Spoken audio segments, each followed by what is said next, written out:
जो अज चंडीगढ़ की सड़कों ते पंजाब यूनिवर्सिटी के गेटां ते हो रहा है, जे तुसीं इहनूं डेमोक्रेसी कह रहे हैं तो डिक्टेटरशिप क्या हुंदी है?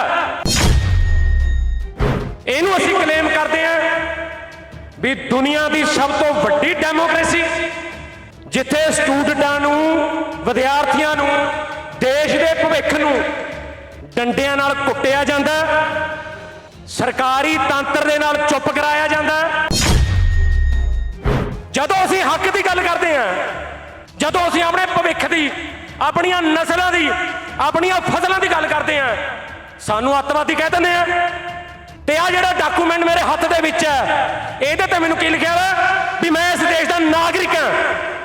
मैं नागरिक हाँ कि मैं इन्हां दा बंधुआ मजदूर हाँ? जे मेरा मुंडा जां मेरे परिवार के दूजे वारस इन्हां दे संघीकरण की हुई एजुकेशनल नीति दे विच पढ़ गया, उन्हें कशहरा ला के खाकी निक्कर पाउणी लग जाना, वो मैनू घरे ले जाके बोतल दे विच कहूगा भी आ गां दा मूत है, इहदे बहुत फायदे हैं, असीं नहीं ये होण देना है। इस पंजाब यूनिवर्सिटी की मिट्टी ने, इस पंजाब यूनिवर्सिटी दी क्लासरूमां ने, इत्थे दी स्टूडेंट पॉलिटिक्स की बॉडी ने, जिन्हों विधान सभा, लोक सभा ते राज्य सभा दियां पौड़ियां चढ़ाया। मेरा गिला उन्हां लोकां नाल। पहला इनू मारन वास्ते आ बार्डर ते यूनिवर्सिटियां बनातियां, कॉलेज लैवल दियां बिल्डिंग स्ट्रक्चर नू यूनिवर्सिटियां बनातियां स्कीमां दे तहत। हुण इहदा व्यापारी करन लगे पे आ।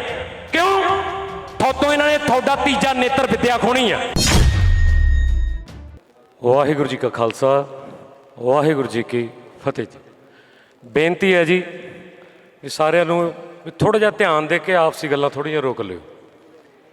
स्टेज तो बार बार एक शब्द सुनने को मिलता तो शब्द परेशान करता,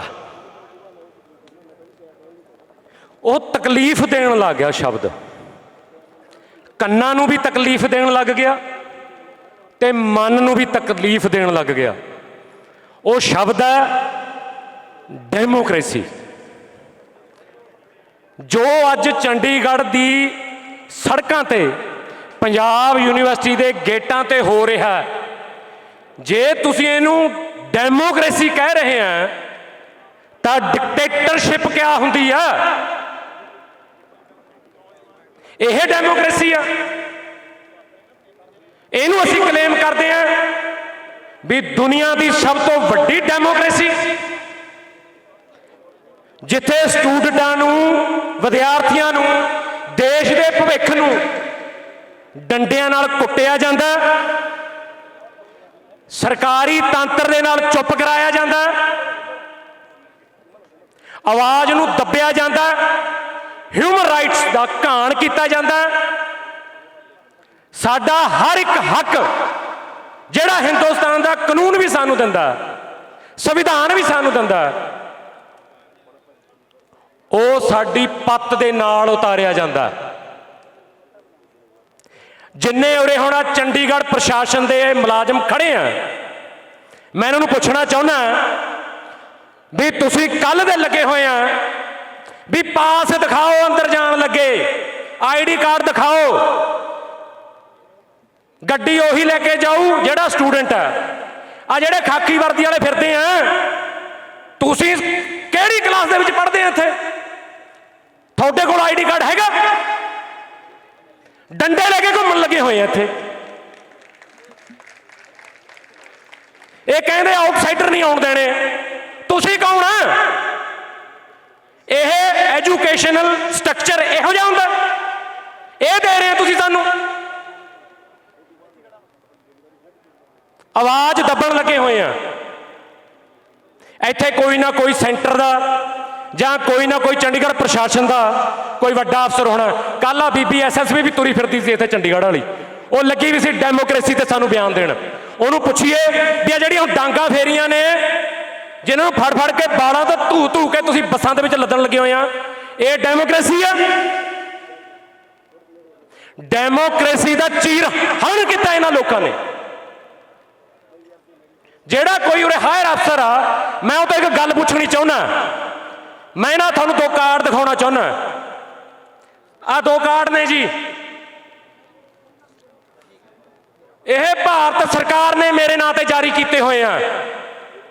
ਇਹਨਾਂ ਕਾਰਡਾਂ ਤੇ ਕਿਤੇ ਮੈਨੂੰ ਅੱਤਵਾਦੀ ਜਾਂ ਵੱਖਵਾਦੀ ਲਿਖਿਆ ਹੋਇਆ? ਇਹਨੂੰ ਆਧਾਰ ਕਾਰਡ ਕਹਿੰਦੇ ਆਪਾਂ। ਜਦੋਂ ਅਸੀਂ ਹੱਕ ਦੀ ਗੱਲ ਕਰਦੇ ਹਾਂ, ਜਦੋਂ ਅਸੀਂ ਆਪਣੇ ਭਵਿੱਖ ਦੀ, ਆਪਣੀਆਂ ਨਸਲਾਂ ਦੀ, ਆਪਣੀਆਂ ਫਸਲਾਂ ਦੀ ਗੱਲ ਕਰਦੇ ਹਾਂ, ਸਾਨੂੰ ਅੱਤਵਾਦੀ ਕਹਿ ਦਿੰਦੇ ਆ। ਤੇ ਆ ਜਿਹੜਾ ਡਾਕੂਮੈਂਟ ਮੇਰੇ ਹੱਥ ਦੇ ਵਿੱਚ ਹੈ, ਇਹਦੇ ਤੇ ਮੈਨੂੰ ਕੀ ਲਿਖਿਆ ਵਾ ਵੀ ਮੈਂ ਇਸ ਦੇਸ਼ ਦਾ ਨਾਗਰਿਕ ਹਾਂ। ਮੈਂ ਨਾਗਰਿਕ ਹਾਂ ਕਿ ਮੈਂ ਇਹਨਾਂ ਦਾ ਬੰਧੂਆ ਮਜ਼ਦੂਰ ਹਾਂ? ਕਿੱਥੇ ਜਾਣ ਇਹ ਨਿਆਣੇ?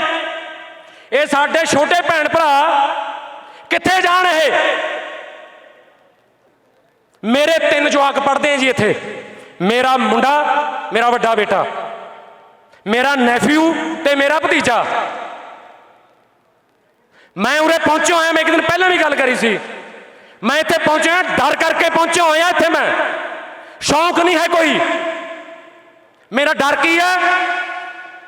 ਜੇ ਮੇਰਾ ਮੁੰਡਾ ਜਾਂ ਮੇਰੇ ਪਰਿਵਾਰ ਦੇ ਦੂਜੇ ਵਾਰਸ ਇਹਨਾਂ ਦੇ ਸੰਘੀਕਰਨ ਕੀਤੀ ਹੋਈ ਐਜੂਕੇਸ਼ਨਲ ਨੀਤੀ ਦੇ ਵਿੱਚ ਪੜ ਗਿਆ, ਉਹਨੇ ਕਸ਼ਹਿਰਾ ਲਾ ਕੇ ਖਾਕੀ ਨਿੱਕਰ ਪਾਉਣੀ ਲੱਗ ਜਾਣਾ।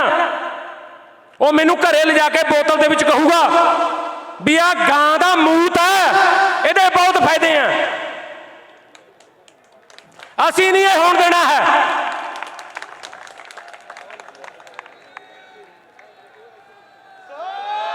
ਸ੍ਰੀ ਅਕਾਲ।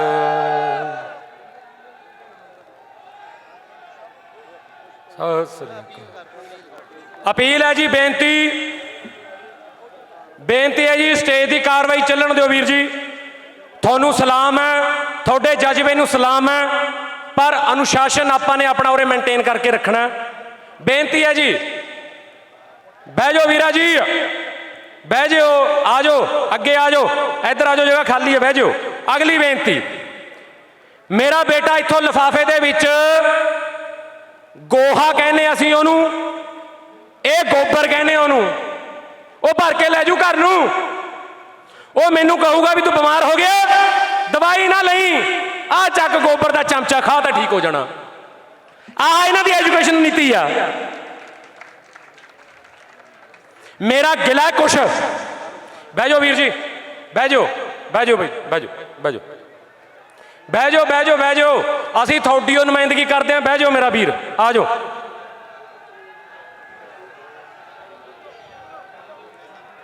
ਬਹਿ ਜਾਓ ਹੁਣ, ਆ ਜਾਓ, ਕੋਈ ਗੱਲ ਨਹੀਂ। ਬਹੁਤ ਹੌਸਲਾ, ਧੰਨਵਾਦ, ਇੱਕ ਇੱਕ ਕਦਮ ਦਾ ਧੰਨਵਾਦ ਜਿਹੜਾ ਤੁਸੀਂ ਆਪਣੇ ਛੋਟੇ ਭੈਣ ਭਾਈਆਂ ਦੇ, ਆਪਣੇ ਬੱਚਿਆਂ ਦੇ, ਆਉਣ ਵਾਲੀਆਂ ਆਪਣੀਆਂ ਨਸਲਾਂ ਦੇ, ਆਪਣੇ ਆਪਣੇ ਖਿੱਤੇ ਦੇ ਵਾਰਸਾਂ ਦੇ ਹੱਕ ਵਾਸਤੇ ਤੁਸੀਂ ਪਹੁੰਚੇ ਇੱਥੇ। ਤੁਹਾਡਾ ਬਹੁਤ ਬਹੁਤ ਧੰਨਵਾਦ ਹੈ ਮੇਰਾ ਵੀਰ। ਜਿਸ ਕੰਮ ਵਾਸਤੇ ਆਏ ਆਪਾਂ ਹੁਣ ਅੱਗੇ ਉਹ ਕਰ ਲਈਏ। ਕਾਲ ਬਹਿ ਜਾਓ ਜੀ, ਬਹਿ ਜਾਓ ਹੁਣ। ਹਾਂਜੀ, ਹੁਣ ਅਗਲੀ ਗੱਲ, ਮੇਰਾ ਇੱਕ ਗਿਲਾ ਉਹਨਾਂ ਲੋਕਾਂ ਦੇ ਨਾਲ ਜਿਨ੍ਹਾਂ ਲੋਕਾਂ ਨੂੰ ਇਸ ਪੰਜਾਬ ਯੂਨੀਵਰਸਿਟੀ ਦੀ ਮਿੱਟੀ ਨੇ, ਇਸ ਪੰਜਾਬ ਯੂਨੀਵਰਸਿਟੀ ਦੀਆਂ ਕਲਾਸ ਰੂਮਾਂ ਨੇ, ਇੱਥੇ ਦੀ ਸਟੂਡੈਂਟ ਪੋਲਿਟਿਕਸ ਦੀ ਬੋਡੀ ਨੇ, ਜਿਨ੍ਹਾਂ ਨੂੰ ਵਿਧਾਨ ਸਭਾ, ਲੋਕ ਸਭਾ ਤੇ ਰਾਜ ਸਭਾ ਦੀਆਂ ਪੌੜੀਆਂ ਚੜਾਇਆ। ਮੇਰਾ ਗਿਲਾ ਉਹਨਾਂ ਲੋਕਾਂ ਨਾਲ। ਤੁਸੀਂ ਇਸ ਯੂਨੀਵਰਸਿਟੀ ਦੀ ਨੁਮਾਇੰਦਗੀ ਕਿਉਂ ਨਹੀਂ ਕੀਤੀ? ਤੁਸੀਂ ਜਿੱਥੇ ਕੇਂਦਰ ਇਸ ਚੀਜ਼ ਦਾ ਜ਼ਿੰਮੇਵਾਰ ਹੈ, ਤੁਸੀਂ ਇਸ ਯੂਨੀਵਰਸਿਟੀ ਦੇ ਪੁੱਤ ਹੋ ਕੇ ਵੀ ਤੁਸੀਂ ਵੀ ਵਿਰੋਧੀਆਂ ਦੇ ਵਿੱਚ ਖੜ ਕੇ ਤੁਸੀਂ ਬਰਾਬਰ ਦੇ ਜ਼ਿੰਮੇਵਾਰ ਹੈ। ਸਟੂਡੈਂਟ ਪੋਲਿਟਿਕਸ ਕਰਦੇ ਆ, ਤੁਹਾਡਾ ਖੂਨ ਡੁੱਲਿਆ ਉਰੇ, ਕਿਸੇ ਦਾ ਕੰਟੀਨ ਦੇ ਕੋਲ, ਕਿਸੇ ਦਾ ਚੌਂਕ ਦੇ ਕੋਲ, ਕਿਸੇ ਦਾ ਅਕੈਡਮਿਕ ਬਲਾਕ ਦੇ ਕੋਲ। ਹੁਣ ਕਿੱਥੇ ਆ ਤੁਸੀਂ? ਤੁਹਾਡਾ ਕੰਮ ਖਤਮ ਹੋ ਗਿਆ, ਮਤਲਬ ਬਸ ਯੂਨੀਵਰਸਿਟੀ ਖਤਮ। ਵਪਾਰੀਕਰਨ ਕਰਨ ਲੱਗੇ ਨੇ, ਵਪਾਰੀਕਰਨ ਤੁਹਾਡੀ ਐਜੂਕੇਸ਼ਨ ਦਾ। ਜਿਹੜੇ ਬੱਚੇ ਗਰੀਬ ਘਰਾਂ ਚੋਂ ਆਉਂਦੇ ਨੇ, ਜਿਹੜੇ ਬੱਚੇ ਆਪਣੀ ਕਾਬਲੀਅਤ ਨਾਲ ਇੱਥੇ ਆਉਂਦੇ ਨੇ, ਉਹ ਬਹੁਤ ਗਰੀਬ ਘਰਾਂ ਦੇ ਵਿੱਚੋਂ ਸਸਤੇ ਪੈਸਿਆਂ ਦੇ ਵਿੱਚ ਡਿਗਰੀ ਕਰ ਜਾਂਦੇ ਨੇ। ਕਿੱਥੇ ਜਾਣ ਉਹ, ਕਿੱਥੇ ਜਾਣ? ਵਪਾਰੀਕਰਨ ਹੋ ਰਿਹਾ। ਪਹਿਲਾਂ ਇਹਨੂੰ ਮਾਰਨ ਵਾਸਤੇ ਆ ਬਾਰਡਰ ਤੇ ਯੂਨੀਵਰਸਿਟੀਆਂ ਬਣਾਤੀਆਂ, ਕਾਲਜ ਲੈਵਲ ਦੀਆਂ ਬਿਲਡਿੰਗ ਸਟਰਕਚਰ ਨੂੰ ਯੂਨੀਵਰਸਿਟੀਆਂ ਬਣਾਤੀਆਂ ਸਕੀਮਾਂ ਦੇ ਤਹਿਤ। ਹੁਣ ਇਹਦਾ ਵਪਾਰੀਕਰਨ ਲੱਗੇ ਪਏ ਆ। ਕਿਉਂ? ਥੋਤੋਂ ਇਹਨਾਂ ਨੇ ਤੁਹਾਡਾ ਤੀਜਾ ਨੇਤਰ ਵਿਦਿਆ ਖੋਣੀ ਆ। ਮੇਰੀ ਤੁਹਾਨੂੰ ਸਾਰਿਆਂ ਨੂੰ ਅਪੀਲ ਬੇਨਤੀ ਆ, ਜਦੋਂ ਤੱਕ ਤੁਹਾਡੀਆਂ ਸੀਨੇਟ ਚੋਣਾਂ ਦਾ ਸ਼ਡਿਊਲ ਤੁਹਾਡੇ ਸਾਹਮਣੇ ਨਹੀਂ ਆ ਜਾਂਦਾ, ਉਦੋਂ ਤੱਕ ਪਿੱਛੇ ਨਹੀਂ ਹਟਣਾ। ਅਸੀਂ ਤੁਹਾਡੇ ਨਾਲ ਆ, ਹਰ ਕਦਮ ਦੇ ਵਿੱਚ ਤੁਹਾਡੇ ਨਾਲ ਆ। ਤੋਂ ਪਹਿਲਾਂ ਅਸੀਂ ਤੁਹਾਡੇ ਉੱਤੇ ਕੀਤਾ ਹੋਇਆ ਵਾਰ ਆਪਣੇ ਸਿਰ ਤੇ ਚੱਲਾਂਗੇ। ਮੇਰੀਆਂ ਧੀਆਂ ਬੈਠੀਆਂ ਨੇ, ਮੇਰੀਆਂ ਭੈਣਾਂ ਬੈਠੀਆਂ ਨੇ। ਬੱਚਾ ਪਰਵਾਹ ਨਹੀਂ ਕਰਨੀ, ਪਰਵਾਹ ਨਹੀਂ ਕਰਨੀ। ਤੁਹਾਡੇ ਵੱਡੇ ਤੁਹਾਡੇ ਨਾਲ ਖੜਿਆ ਨਾਲ। ਅਸੀਂ ਆਪਣੀਆਂ ਧੀਆਂ ਦੇ ਸਿਰਾਂ ਤੋਂ ਚੁੰਨੀਆਂ ਨਹੀਂ ਲੈਣ ਦੇਵਾਂਗੇ, ਇਹ ਨਹੀਂ ਲੈਣ ਦੇਵਾਂਗੇ। ਇੰਨੇ ਕੁ ਸ਼ਬਦਾਂ ਦੇ ਨਾਲ ਸ਼੍ਰੀ ਚਮਕੌਰ ਸਾਹਿਬ ਮੋਰਚਾ ਵੱਲੋਂ ਔਰ ਭਾਰਤੀ ਕਿਸਾਨ ਯੂਨੀਅਨ ਖੋਸਾ ਦੇ ਵੱਲੋਂ ਹਾਜ਼ਰੀ ਪ੍ਰਵਾਨ ਕਰਨੀ ਜੀ। ਵਾਹਿਗੁਰੂ ਜੀ ਕਾ ਖਾਲਸਾ, ਵਾਹਿਗੁਰੂ ਜੀ ਕੀ ਫਤਿਹ।